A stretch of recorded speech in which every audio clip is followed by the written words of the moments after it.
নমস্কাৰ শাহী ইনফৰমেশ্যন চেনেলটিলৈ আপোনালোক সকলোলৈ স্বাগতম জনাইছোঁ। আজি আমি অসমীয়া সাহিত্যৰ প্ৰথম কিতাপ আৰু সাহিত্যিকসকলৰ বিষয়ে আলোচনা কৰিম। ইয়াতে কুৱেশ্যন নম্বৰ 1 দিয়া আছে, অসমীয়া সাহিত্যৰ প্ৰথম চুটি গল্পৰ লিখকজনৰ নাম কি?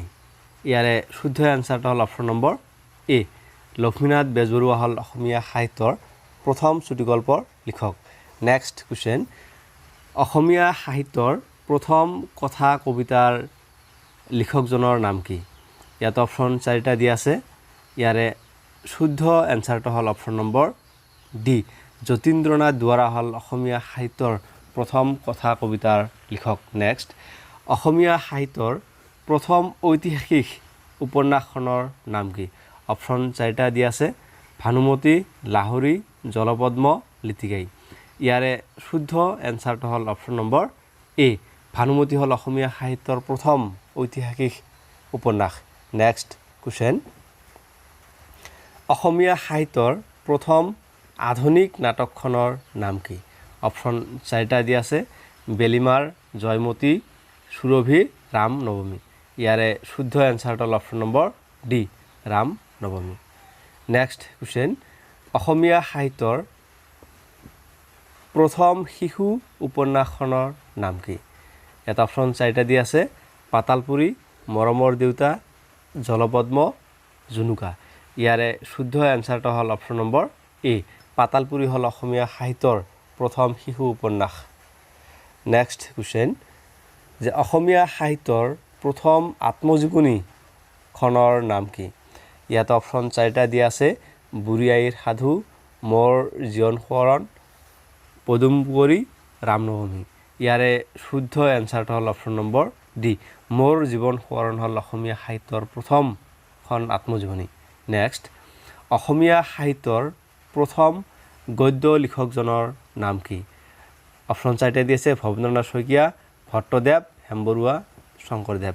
ইয়াৰে শুদ্ধ এনসাৰটো হ'ল অপশ্যন নম্বৰ বি, ভট্টদেৱ হ'ল অসমীয়া সাহিত্যৰ প্ৰথম গদ্যৰ লিখক। নেক্সট, অসমীয়া সাহিত্যৰ প্ৰথম চনেট পুথিখনৰ নাম কি?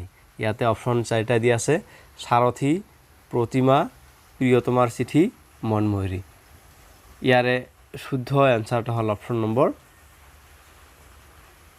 চি, প্ৰিয়তমাৰ চিঠি হ'ল অসমীয়া সাহিত্যৰ প্ৰথম চনেট পুথি। নেক্সট কুৱেশ্যন, যে অসমীয়া সাহিত্যৰ প্ৰথম চুটি গল্প সংকলনখনৰ নাম কি? ইয়াত অপশ্যন 4টা দিয়া আছে, সাধুকথাৰ কুকি, জোনবিৰি, সুৰভি, কেহকলি। ইয়াৰে শুদ্ধ এনসাৰটো হ'ল অপশ্যন নম্বৰ চি, সুৰভি হ'ল অসমীয়া সাহিত্যৰ প্ৰথম চুটি গল্প সংকলন। নেক্সট কুৱেশ্যন, অসমীয়া সাহিত্যৰ প্ৰথম জনজাতীয় জীৱন আধাৰিত উপন্যাসখনৰ নাম কি? অপশ্যন 4টা দিয়া আছে, মিৰি জীয়ৰী, বেলিমাৰ, জয়মতী, সুৰভি।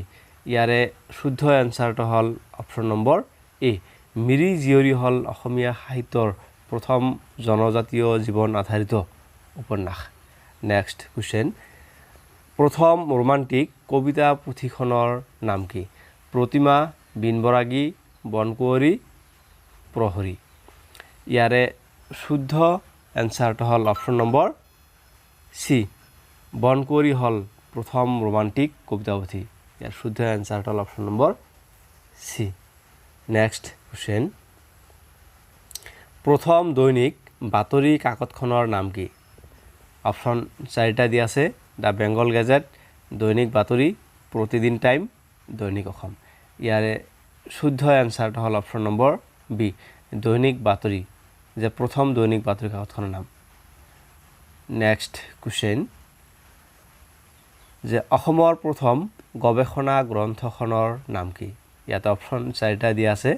এ দিয়া আছে, A grammar of Assamese language, বিত লিংগুইষ্টিক ছাৰ্ভে অফ ইণ্ডিয়া, চিত Assamese its formation and development, ডিত origin and development of Bengali. ইয়াৰে শুদ্ধ এনসাৰটো হ'ল option number C, Assamese its formation and development হ'ল অসমৰ প্ৰথম গৱেষণা গ্ৰন্থ।